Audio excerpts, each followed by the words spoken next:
Hello everyone. Today I'm going to go down to the very basics. It's kind of hard to do that once you've been doing it for a very long time, but I'm going to try and break it down to where to really begin. So if you're wanting to work at Unreal, you have to go to the Unreal Engine website and download the Epic Games Launcher. Once it's launched, you'll go down to Unreal Engine, scroll over to Library. Once you're in Library, you'll have to click plus on the new, or it will have a little drop down, which you'll see there's a number over each one, and it'll allow you to drop down, and then you can choose where to install it. Once you've got your version installed, your Vault Cache set up, you're going to want to go over and click Launch. So I'm going to launch 5.5.4, which is the newest version of Unreal. One thing you'll want to know is that you have a library here. Unreal has recently switched to Fab. Here, once you've got model packs that you've either purchased or downloaded from the marketplace, they will be added here. If you get a new one, make sure to hit this refresh right here, and it'll add the new ones you have just added. I've been doing this for a long time, so I have a large amount of model packs. There is also free model packs on Fab that you can find at the beginning of every month on Tuesday. And then there's a second one nowadays that is halfway through the month on Tuesday as well. Once you started a project, it will take you to a little square that goes through loading, and then it'll bring you here. Here, if you've got active projects, you can click one, and then you can create a copy by opening. Or you can go down to games if you're making a new project, and then go with blank. That will give you just the blank project, nothing's added to it, no first person, no third person, nothing. Handheld AR will give you the systems to work with handheld AR. Virtual reality works with virtual reality, first person, and so on and so forth. I tend to go with the third person, even if I'm doing first person, because first person is where you get just the arms and the weapon, and you start there. I like to go into third person and actually create my systems using the third person so that way I have a full character. So then you can go down here and choose your project location and choose a location to put it in. If you're wanting to do film and videos, you go to the film and videos tab. It will give you a different set. You have virtual production, DMX, in-camera VFX, motion design, and in-display. You've also got your architecture, your automotive production design, and manufacturing, where you can set up your studios, possibly set up for a little bit of testing on a few things, and then the simulation for if you're wanting to do heavy simulation-based projects. I tend to just use games and third person if you're doing video games. So when you click on third person, you have the option to do Blueprint, which is node-based editing, or C++, which is your straight. It will take you to Visual Studios and you will code from there. That is where you choose which type of programming you wish to do. You can choose your target platform, which would be desktop or mobile, unless you have access to working on consoles, which you could set up separately. If you're just starting, you won't tend to be working on console games. Then you'll have an option of the quality preset. I tend to do maximum because that will give me the best range of scales I can work with, or you can go scalable, which goes with either maximum or go far less. I tend to say, like I said, to work with maximum. And then you have starter content. I will turn on starter content for now because I want to show you what it can come with. So we're going to do third person and starter content for this project. So let's go ahead and rename our project right here. YouTube. And you have to do underscores when you're working with this because the computer cannot understand the space, the lack of something being there. Video. YouTube video, and all you gotta do is click create after that. All right. So once it launches, everything will be gray as it has to prepare all the shaders. When you first start your project, if you choose one of those, you will show up in this level that has a little player area that you started. You have multiple different options, and this could be overwhelming to someone who has never been inside of one of these programs before. So let's go ahead and find your play button. So your play button is right here, this little green plus, and this little green play button. Once you hit play, if you're in the third person project, it'll bring in your third person. You can move around using WASD and your mouse to look around, space to jump, and that's pretty much all this has effectively in it. So this will give you something to just start with. If you want to delve into programming, you could always make these systems way more advanced. Level design's a whole different field, but let's stick to the basics for now. So your content browser is the folder where all of your model packs are located in. You have your folder, which is your third person, and then you have your input, your maps, which is your levels, which is this. This is your third person level. You have blueprints. A blueprint is where all of your code is stored. If you go into your blueprint, this is your visual scripting code. You'll see all of these little nodes. There is an entire plethora of these things that you can learn that will allow you to do pretty much anything as long as you learn how to work it, word it, place it, and everything. So as you'll see, there's the movement input.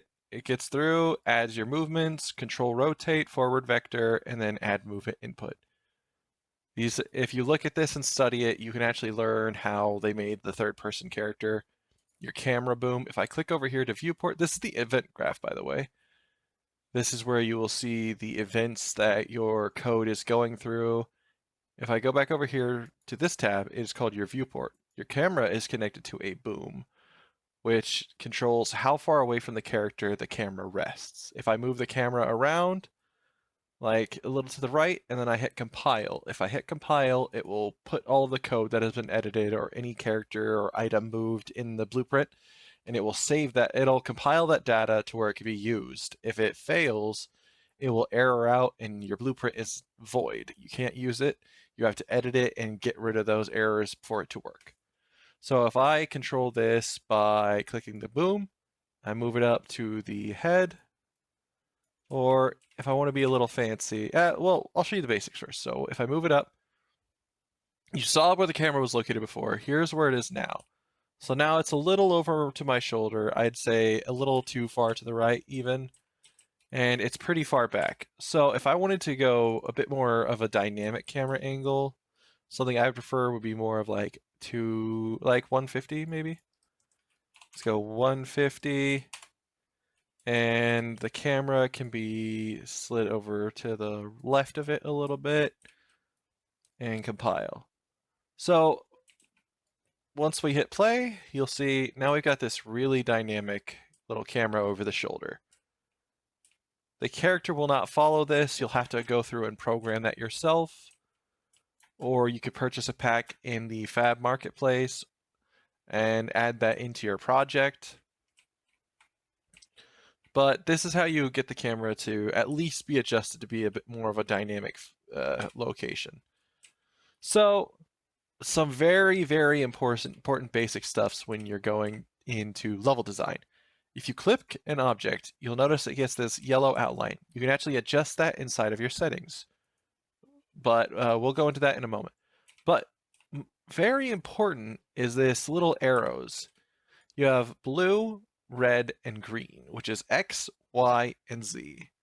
So your Z axis is up and down. Your X axis is forward and back. And then your green axis is left and right. So you have up, forward, left, and right. So that's very important to know because that is what the entire system runs off of. But there are things that are important to note when you're wanting to make a level and flow through it a lot more fluently. So on top of that widget, if I hit E, or if I go up here, you have your select, your movement, rotation, scale, world, surface snapping, your snap via grid, rotation snapping, and scale snap. And then your camera movement speed. If I click this little button right here, and it's going to be overwhelming, you'll see multiple different angles of your modes. So this is in wireframe. So now I can see directly from the side, from the right, the back, and the top. So this can be used when you're level designing to really measure out and get the layout of your level really set up. But that's something that's a little bit more advanced than starting right away. So before that, let's get into our widgets. This is called a little widget. A little left, your little arrow widget allows us to control everything. So you have your directions. You also have this white one that kind of is a free flow, which allows you to control based off your camera angle. So if I'm looking at it like this, it moves around this way. But if I go down and I do it, it'll do the same sort of thing, but it's kind of connected to all of the arrows at the same time. So if I hold Control and hit Z, I can go back. Control Y can go forward. Control X can cut. Control V can paste. Control C can copy, and V paste. So I can also click, and if I hold left Alt, I can drag, and it will also copy without moving the original object. So that's very important. So if I say I'm using the scale to move things, I click an object, I hold Alt, I can move over, and now it's snapped into place because I use the 10. I can hold Alt, move over, and I don't even have to let go of Alt. As long as I hold Alt, I can keep duplicating. And then I've selected all those. I can either hold Control and click to get all of them. And I Alt, and I can go up. I've now created a stack. Now, one thing that's important to note is if I click one of the boxes and I hold Shift and press E, this only works with static meshes, mind you. So if I hold Shift and press E, it will grab every single static mesh of that type on the entire level. So be careful with that, but it can also be effective if you've kept track of where all of them are located and if you need to edit all of them at once. So there are a few other things that are important to note. If I go back, if I go up here, we have rotation, which snaps. X is your red, which is forward rotation. Y is side rotation. And then Z is your top rotation. So it circles from a center point in the center. So that's very important information to know because if you're ever editing and you need to adjust from over here, you also have them located there in case your widgets are missing. Or if you need to edit them precisely, you can go over here and type in the exact numbers you need if you've gone through and measured out everything. But that's quite a few things with rotation. With that in mind, you can create some quite interesting things using the effects we've shown just a moment ago. So if I duplicate up, then I duplicate up, I can start rotating. If I have the right materials, they can actually work together. But if I wanted to build a little box creature, I can kind of build upwards. I'm not using any of the systems that would go any better because we haven't gone over them yet. So there we go. Now we've got this little leaning box. If I wanted to simulate physics, mind you, see, since they're at quite an angle, maybe I want them to topple over. If I scroll down to simulate physics, I can turn it on. If I hit play, let's hit these three dots, and normally it sets you to default player start, which is over here. So your default player start is where you can tell your characters to start. You can set input priority, as well as quite a few other things. Player start tag, so you can name it based on where you want your player to start. And using these, you can actually set up little checkpoints for the player to go to at each individual area. There's a lot more to go over with that, but it's important because if I were to hit play, I would be warped over there. But if I hit these three dots, I can go to current camera location and hit play here. Or what we're going to do this time is hit simulate, which is this little play button with a line underneath it. What this will do, it will put us in play mode without actually being a character, so we can fly around and look at everything, simulate the physics and all that before we even worry about coming over here with our character. So let's go ahead and hit the simulate. Boom. So because these are simulating physics, you'll notice that they are wobbling because they're actually physics based. If I slide this over and let go, it's going to fall. Boop, boop, boop. And if I click off and click back on, my widget will update to it. If you hit escape at any point while in play mode, it will close. So while you're in testing, you don't want to use escape for your pause button. Use tab or something simple that doesn't affect it. So that's the basics of moving around and rotating. How about scale? So scale is also important. So scale, you can click and you can go over here and hit scale, or you can hit R to go to scale. So just go over it real quick. Q is select, W is movement, E is rotation, R is scale. These are all very important to know. So if I go into scale and then I click red and drag it, it's going to move only along the x-axis. Same thing for green for y and blue for z. So it's important to know that scaling may fit quite a few objects, but I'll show you this real quick. So our character has quite a bit of detail right now, but if I scale them up, then you'll notice the textures start looking really, really bad.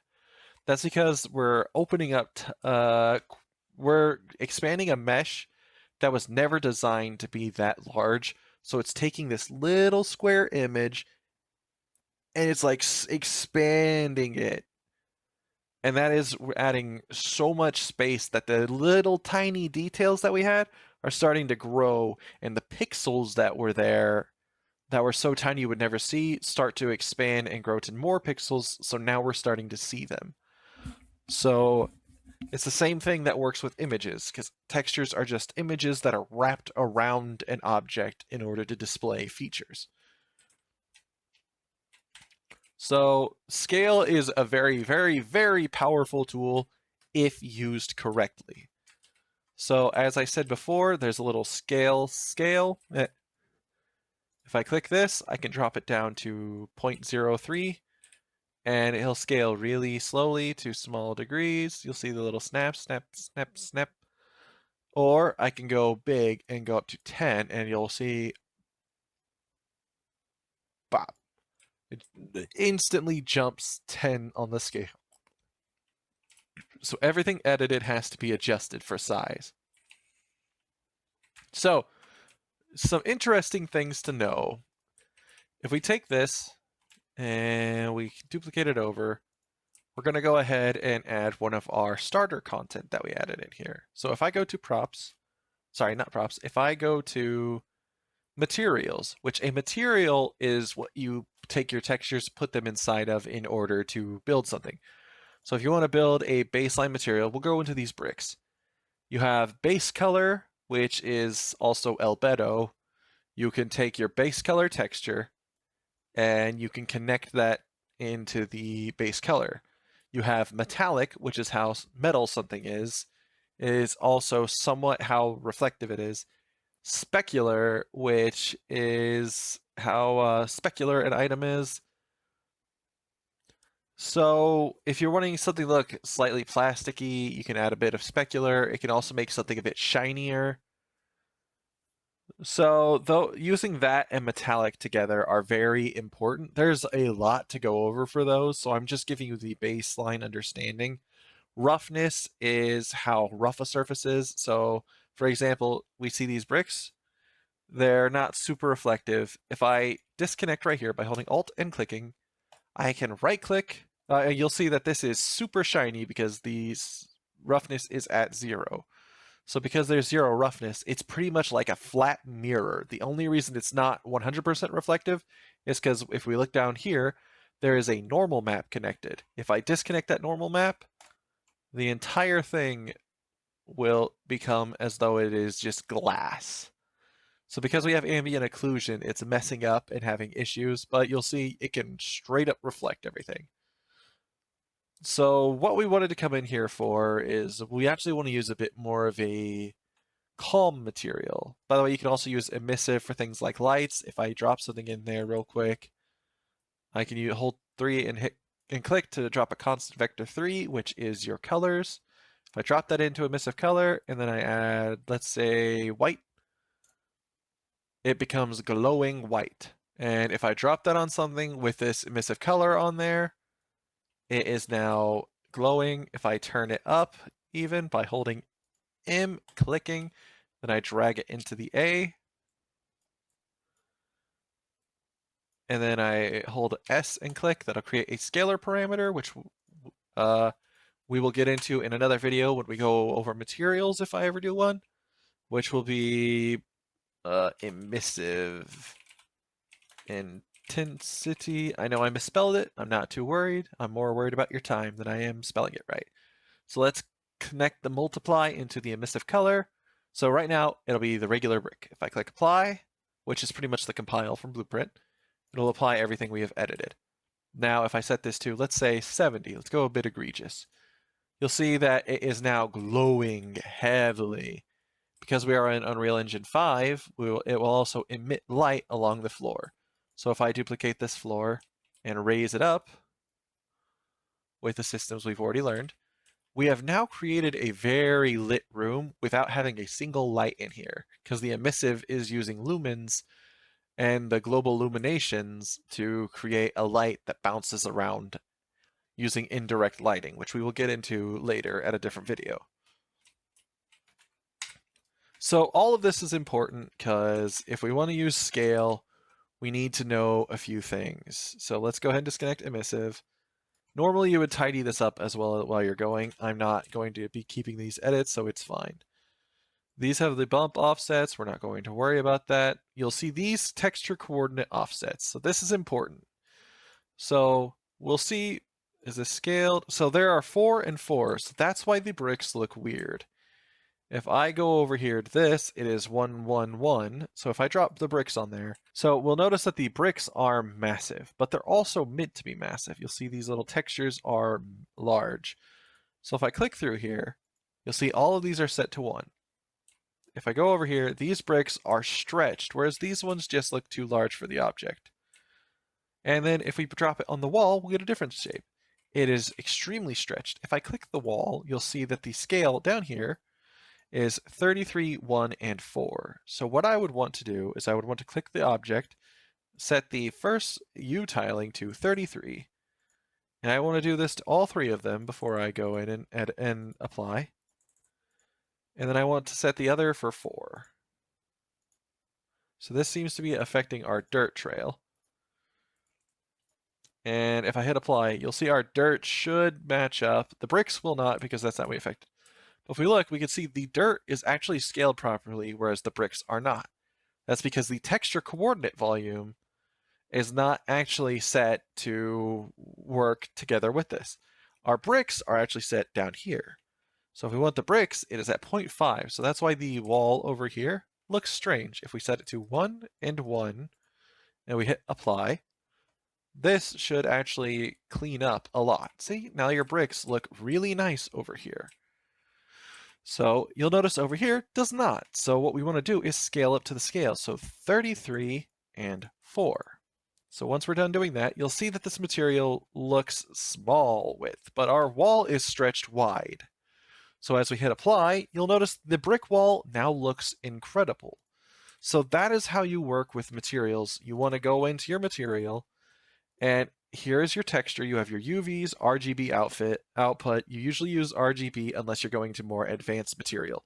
Your texture coordinate can go into a bump offset, or it can go into the UVs. I tend to directly connect to UVs unless I'm doing something more advanced. What this texture coordinate does is it takes that material and that texture, and if it is seamless, it will multiply it, connecting it together to itself, and it'll go from 1 to 4 to 12 to 16, and it will slowly expand the higher numbers you go, and that'll allow it to work with your scale. You have to make sure your texture is seamless like this brick is. So knowing that about the texture coordinates, you can do a lot of different things. So what we're going to go on to next is the types of materials. So there are a few different types we're going to go over real quick. We're not going to go over all of them. So you have surface, which is your basic style material that will go on most everything. But then you've got deferred decal. So if I wanted to make a deferred decal, I need a texture first, and then I can use my material for something special. So we're going to go over here. We're going to right click, go to material, decal. We're going to go into the decal. We're going to right click, we're going to click the material box, and we're going to go from surface to deferred decal, and then we're going to switch from opaque to translucent.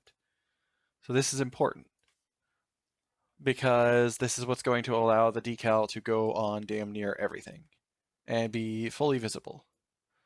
So if I go and use something like Photoshop or Inkscape to make, let's say, a circle, or for fun, a little subscribe button. So if I drop this little subscribe button into opacity and I hit apply, we can drop it into base color as well. And now we've got this weird looking floating material. So this is important. So when I drag over my new decal that we've created, I now have this big ol' square that shows up.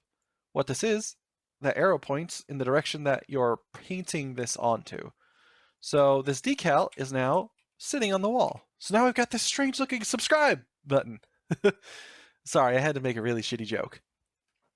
So what a decal does is a lot of different things. So if you want a little symbol on your character's shoulder, you can put a little decal that follows it along, or you can make that part of the texture. If you use a decal, it can be swapped out real quick on the character. It can be used for hundreds of different little things, from little signs that they'll never see behind to all sorts of different stuff. So we're just going to leave that there for fun. We've already looked at movement, but there's a much more advanced form of the movement. So if I move this to 40 degrees, everything looks the same, right? But if I come over here to this little world right here, it's currently using the world location offset. If I click it, it'll be local location offset, or world position offset and local location or rotation. And I can edit it based on the direction it is facing. So if I turn it, it'll go that way. If I turn it even up at an angle, it will also work at that angle. So this allows us to build so many different things with our models as well, and it helps us really keep it aligned to the best we can. So this system is something I use for so many different things. So if I'm building a wall that happens to be at an angle, if I use world rotation, I have to move there, and then I have to adjust along it. But if I do the location, I can move it over, then I can hit R, and I can actually put a negative sign on my scale. And boom, I've created a little thing that matches from both sides. And now I can easily just move it into place. Same thing over here. I can now scale over here. I duplicate over here, move, and negative on the scale. I've now got this little strange dome thing that doesn't mean anything. But it's a great way to show off everything. Now, if I hold Control and click all of them, the last item is the one it will go off of. But if I want to switch which one I'm on, I can hold Alt and Control and click between them. And the one that I click off of and then click back onto will be the new one I'm using. If I rotate, it'll go off of that item's local location. So this is all very important stuff to know. So if you're working with multiple models, keep this stuff in mind. So these are all very, very, very basic stuff. There's a few more things we're going to go over. So if you want to be able to create landscapes, you can go over here where it says selection mode. In selection mode, you click your objects and move them around, rotate them, and so on and so forth. If I click here, it'll drop down. You have landscape, foliage, mesh paint, modeling, fracture, brush editing, and animation. So animation is used for when you are working with control rigs and stuff. And it's the newer form of Unreal's animation system. We won't be going over that today. But if we go to landscape, it'll pop up this whole new tab, and this big, intimidating flat surface will show up that we can kind of move around and such. If I lift it up, you'll see it goes up. And this is where a landscape material would come in, or you would create one. So I'm going to go to Start. I'm going to go to Materials, and I don't believe it comes with a set landscape, but we're going to drop our ground grass into the little slot right here. So if I move this up, and then I go down here, the section sizes, if I drop this down, you have smallest, and then you can go to largest. And this really controls how big your landscape is. One of the most important things I can tell you is to remember how small your character is compared to this scale.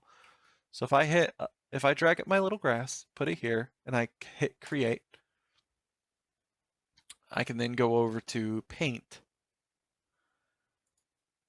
And then my grass and other materials will be here if I have more of them. If they are not, I can click this little drop down, create layers from assigned materials, and it will give all the materials. I only am using a basic material, so we'll only see the grass, so we don't have to worry about that. So first things first, as I said, I want to show you just how big these landscapes are compared to your character, so that you have to keep in mind this is very important information to keep in your head. So if I put the character here and I hit play, we really get a scale of just how big this landscape is. If I look around, it goes far off into every direction. But that's not all we can do with landscape. With the landscape, you can hold shift and click one for select, 2 for landscape, 3 for foliage, 4 for mesh paint mode, 5 for modeling mode, 6 for fracture mode, 7 for brush model. I have brush editing mode, and 8 for animation. So 2 is landscape mode, which is the one we're going to use. There is so much to go over this. I'm probably going to have to make a whole video on it, but the main things is your sculpt tool will create little bumps on your map depending on how strong it is. You have your brush size, which is how big your brush is that you're painting with, that you're sculpting your landscape with. If you hold click, it goes up. If you hold shift, it goes down and reduces it. And that's the very basic sculpt tool. And then you can use smooth to smooth it out. It attempts to smooth it out based off of the angle that you're starting the click on. And then you have flatten tool, which will flatten out the edges around where the brush is the strongest. You have your ramp tool, which allows you to click between multiple points, and you can grow your ramp width and hit enter, and it'll create an actual ramp. Mixing that with flattening tool is a highly recommended take in my opinion. And then you can use erosion on the edges, shrink the brush down, and it creates like an eroded edge. So I can use this to create these. It takes a little while, but you can create these natural looking rock wall edges. And then you tie together with a weak little smooth on there. That's a strong one. So if we take that, expand, boom, we got a weak little smooth put on there. And I got this somewhat natural looking wall in a normal material. We would paint like rock on there for the paint. But as I said, we're going over the basics. And then you have hydro, which works kind of like water raining on something. So if I set this to 1, you see it kind of as though water dripped on it, and it just kept dripping in that one little spot. It kind of flattened out. That allows you to create your little like water streaks along your landscape. There's a cool bunch of little things. Your noise creates a little noise pattern that kind of goes up and down at the same time. And then visibility, you have to set your material up, but it allows you to cut a hole in the landscape so you can actually make little caves and stuff. So those are the basics that we're going to go over. You have your brush types, which will slightly adjust how things move. So if I use the regular, it just goes up in a circle. But you've also got the star, which goes up in this weird pattern. But if I just hold right there, it'll go up in 2 squares. And you can swap out this texture to be able to create your own little individual brushes that you want to use. So you can build out your own entire little brush system for your projects if you want to. So that's all we're going to go over for the sculpting and the landscape. If you want to add more, we're going to click go into manage, click add. You can type in a number here, and it's how many squares that are opening up. I can click at the edge, and it'll create that many little additions to the landscape. Or if you have too many, you can go to delete, and I can click 7, and I can delete that many. So I could really shrink down my landscape to be much smaller and only focus on where I want it to be. So now we've got this little area to play with, and we can go on from there. One thing to take note of is if I sculpt up and then I add a section here, it will not add the sculpt that you've done. It'll create a flat spot right there. So a few ways to do that, to fix that, is to go up to the tip once you've done flatten and kind of flatten across there. And then you can click a bunch of times to get the proper scale for your flattening. But there's a bunch of different things to go over to the point I can't go over everything. But yeah, that's how you work with your sculpting and your landscaping.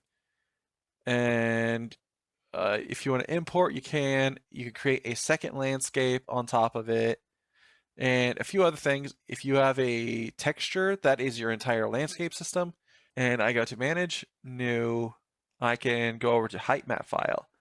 If I have a height map file set up, I could drop that in and it will use this. So if you have anything like New World or whatever system you're wanting to use that you build a mountainscape outside of the game, outside of Unreal, you could drop that file in there and it will adjust your landscape to match that file.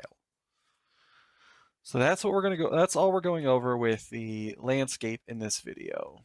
If you want to use foliage, we have a few other things to go over. So if we shrink back our scale, by the way, if you click something, you can hit F.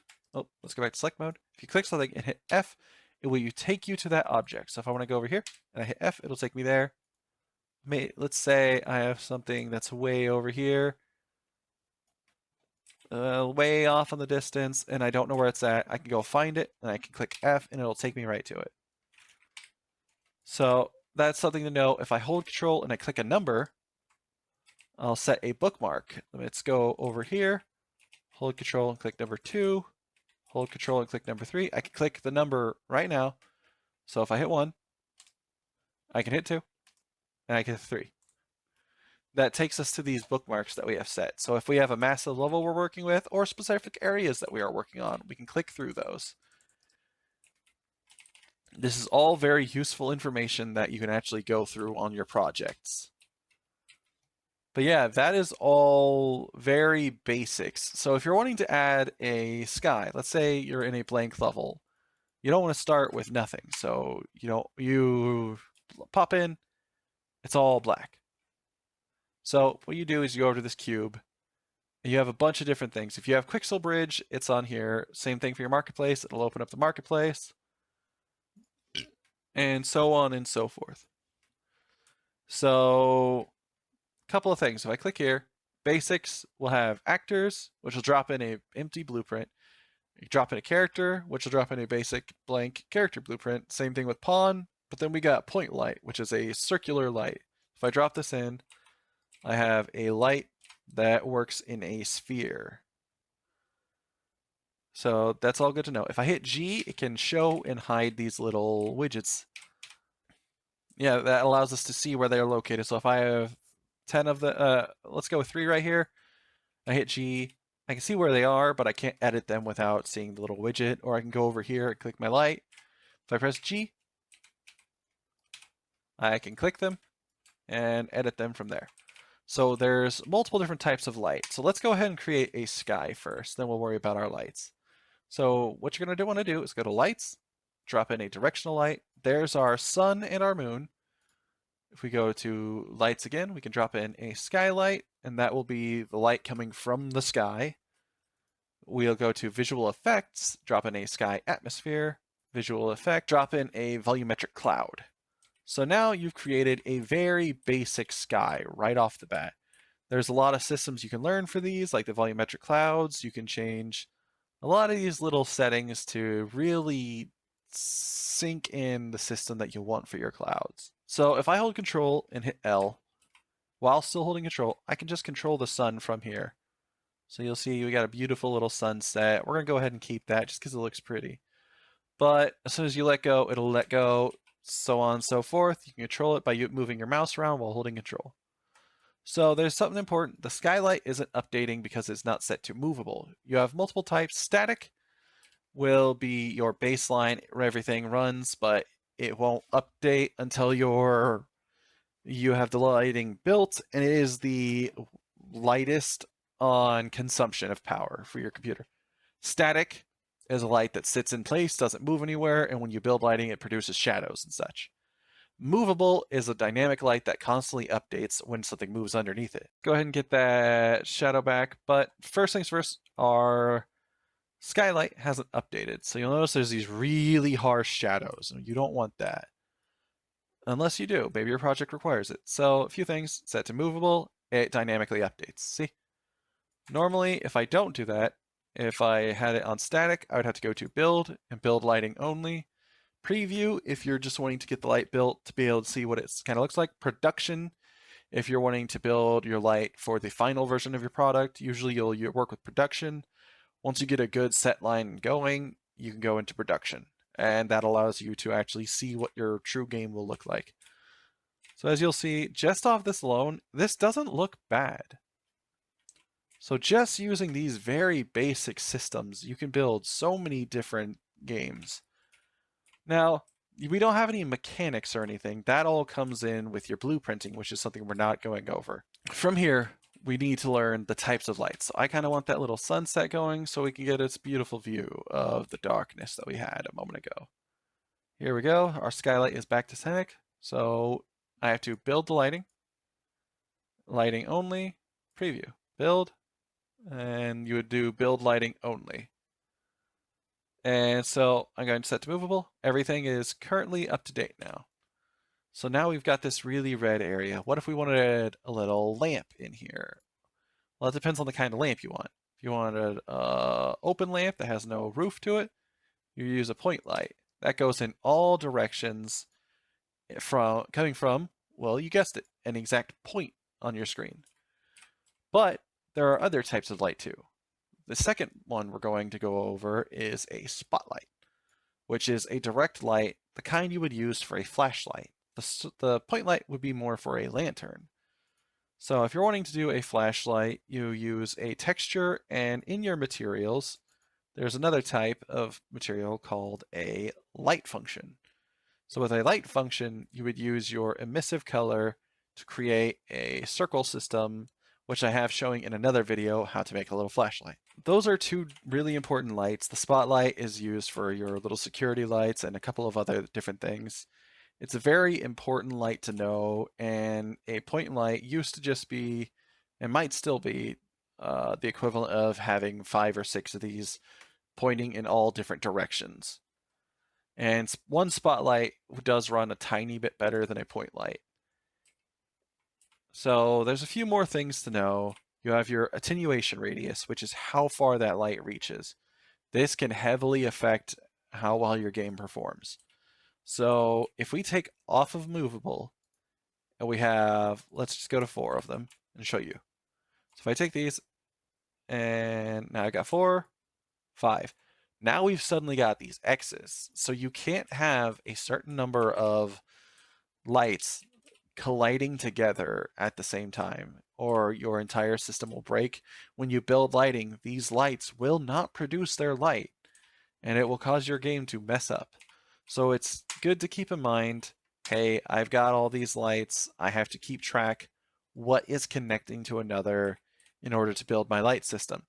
And that's where things like the indirect lighting intensity come in. So right now we've got this bright light, doesn't reach over here, but you'll notice that it still kind of lights up around the corners that it's not supposed to. That's because it's using bounce lighting. Indirect lighting is when your light hits an object and then that light bounces off to hit an area where the light isn't directly on. That is called an indirect light, as a bounce lighting. So when I take these lights and I duplicate them, you'll notice they're not Xing anymore. That's because I set them to movable. You can have a massive amount more dynamic lights than you can have the other lights, because the other lights work off of built lighting. These lights adjust dynamically, as in real-time lighting. But they are extreme amounts more expensive, and unless you really know what you're doing, it's safer to play with using regular static lighting. So what if I wanted to use one light to light this whole thing? If I use a point light, doesn't really work. It could light up the whole area, but it really doesn't get it how I'm wanting to do. Neither will a spotlight. So that's where our next light comes into play. What if we want to use this other light called a rect light? And that is a light that works off of this, what is called a barn door. And it's a flat light that uses a rectangular shape to close in, or a square shape, depending on how you're using it. So why this is so important and useful is if I have a room like this, let's go ahead and raise this floor up again to create a ceiling. So our rect light, you may be looking at this like, well, how is this any better? So with this light, we can actually change our source height and our source width.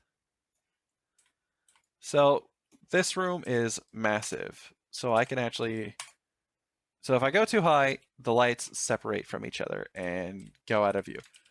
But with this light, I can actually stretch it.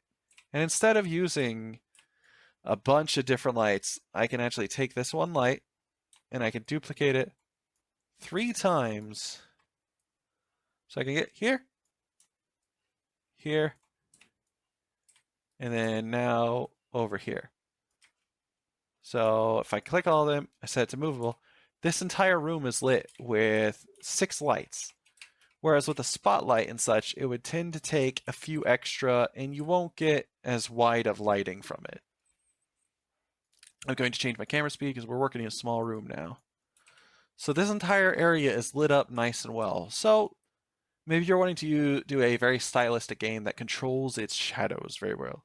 You can go over, click your item, go down to cast shadow, and turn that off. This works on every single light, and now this light no longer produces shadow no matter what it touches. Or you can go a bit more wild with it. What if I want just this to produce a shadow? Or reverse it. I would go down to channels.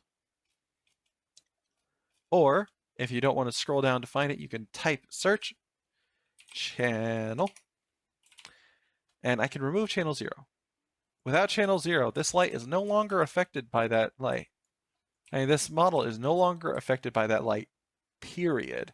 It doesn't just not collect the shadow, it doesn't collect the light. And that's because it no longer has a channel it can grab from. But if I click this light and add on to channel 1, it now affects it. But I can also flip it. If I do make this only affect channel 1, I'm now only affecting this one object because everything else is on a different channel. This allows you to do very unique little effects inside of your games. I actually don't see many games play around with. It would be nice to see more of them. But yes, this is all some basic stuff that I thought you would find interesting. So with that, you've learned how to place models, you've learned how to scale them, move them, rotate them. You've learned how to build lighting. You've learned how to switch to landscape mode, create landscape. In foliage mode, if you have trees, props. And we have a little bush here. Not the world's best looking bush, but it'll work. So this works with trees too. If I drop it in, it'll create a foliage type. And now that I have it in here, I can paint onto the static mesh. So it placed everywhere, that's fine.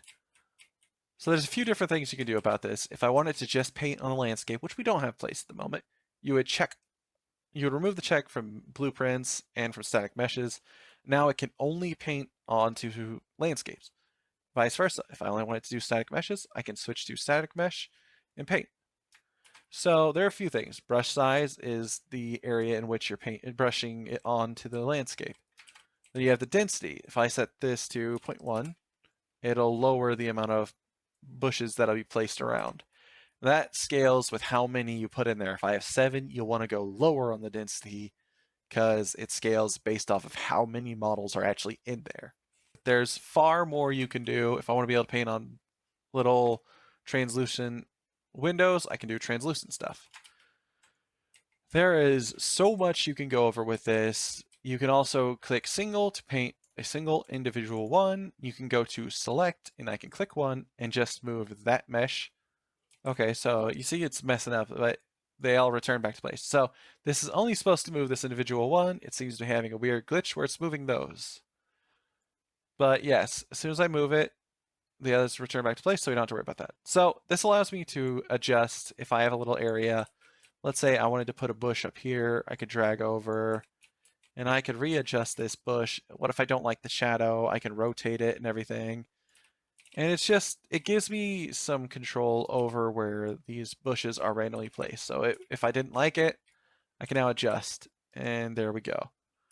So that's how you can do that. If I want to remove one, I can click remove. I can go through and do that however many times I want to do. If I want to erase, I can go to erase, or I can hold shift and delete. If I want to fill, I can click and it'll fill the entire object that I clicked. Okay, but yeah, those are all really simple things that you can learn off of. And that's just the very basics. With your starter content, it also will come with a thing called level prototyping. And this is where you can really get into more advanced stuff. You go to Mesh, you can drop in an SM cube. And the reason the SM cube is important is that it comes from this little corner right here. And that allows you to have a lot of control. So if I want to scale, let's change our scale to that of 0.5. So I want to scale there. Now I can scale across here and scale up. The reason that that corner is so nice is now I can uniform the entire structure to match the same exact size over and over again. Boom. And then now we can go over here. So a couple of very simple advanced things I'm going to show you real quick. Now that this is in place, I can slide it over. So I'm going to show you something really advanced that is important, that is helpful to know if you want to get into any kind of level design and use these for like blockouts and stuff, which is where you use boxes to build out the design and layout of a level before you actually put any detail into it. So if I want a building, I can take a cube and another version of that cube.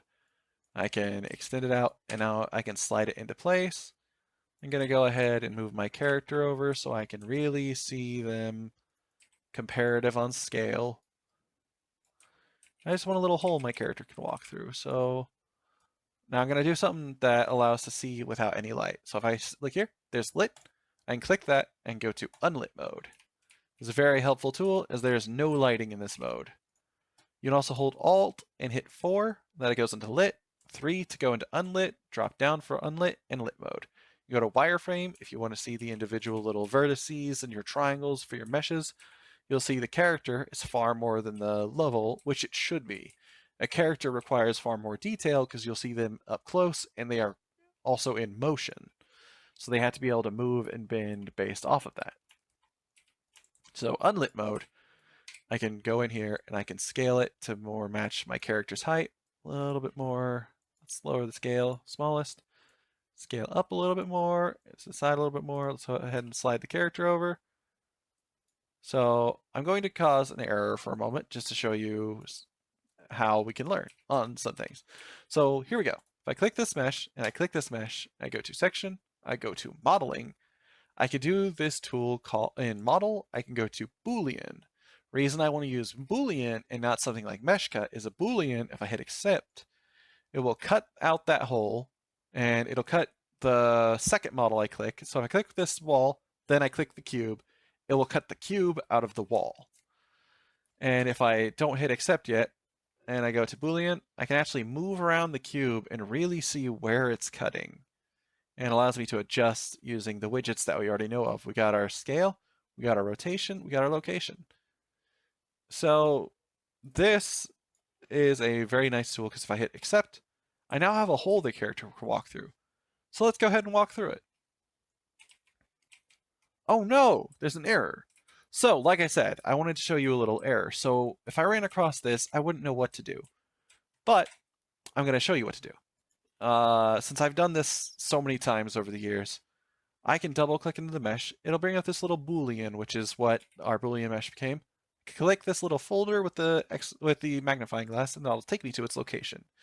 It is in content, third person, maps, generated, and then conman.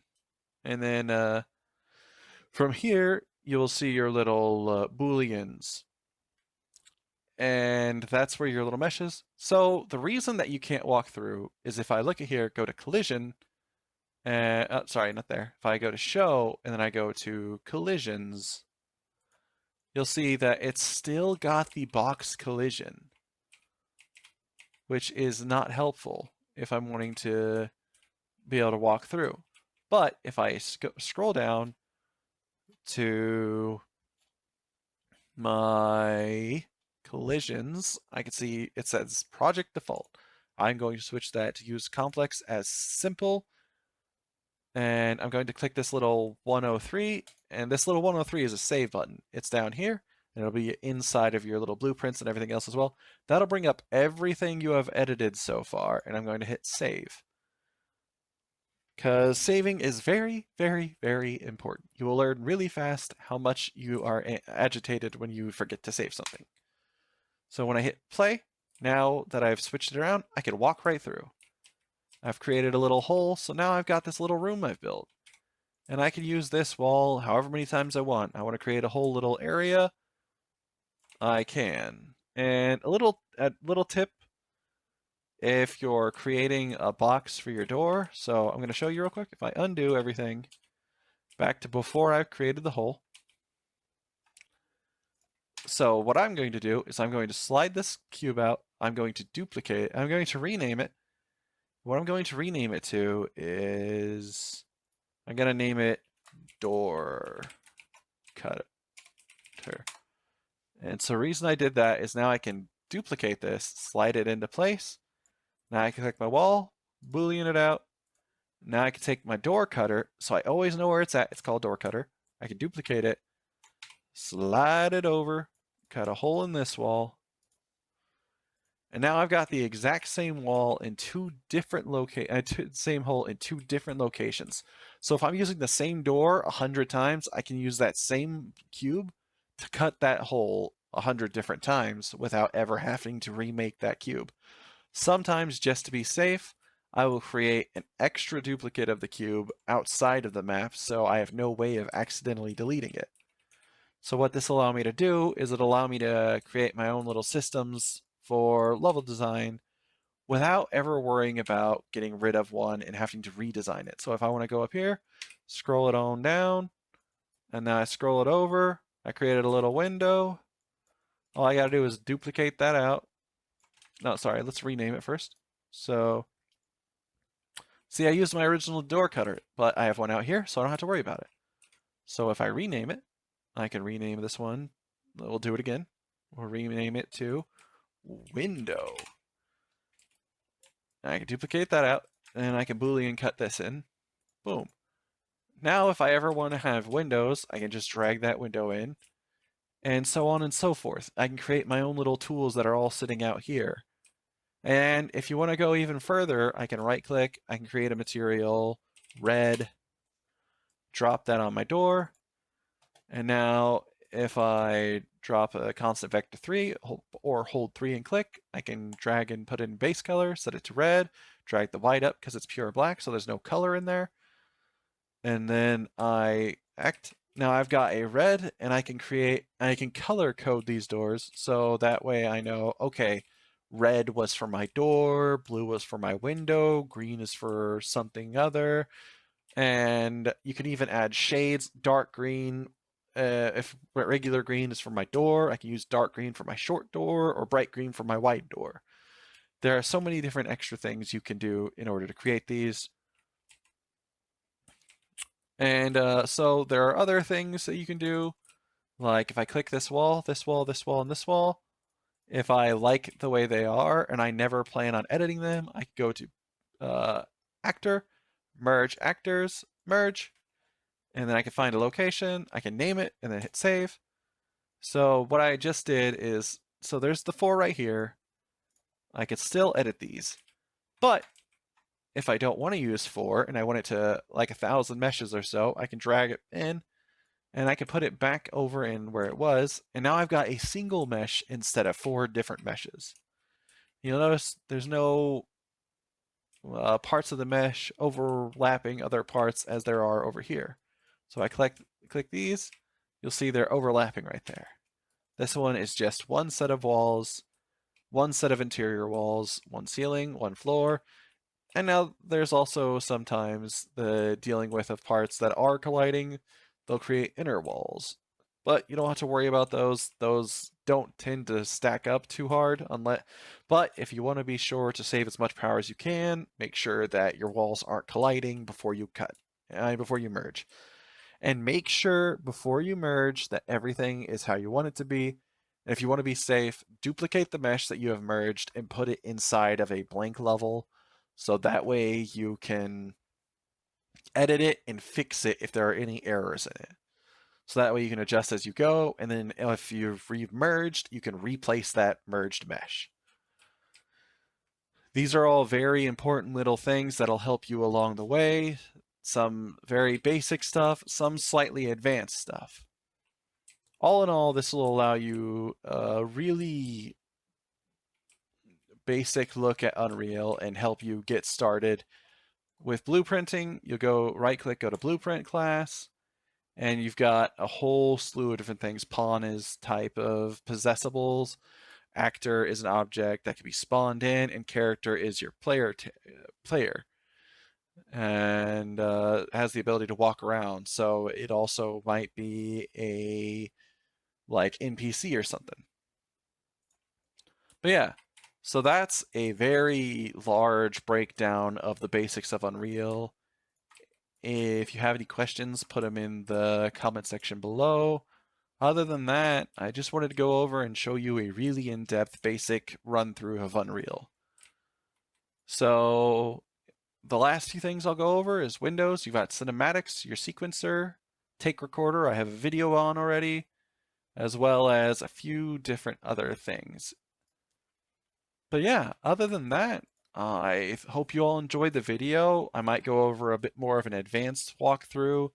As I said, this is just the bare basics of Unreal to help you get started. I hope you all enjoyed the video, and I hope you had a good day. Subscribe button. Sorry, I had to make a really shitty joke.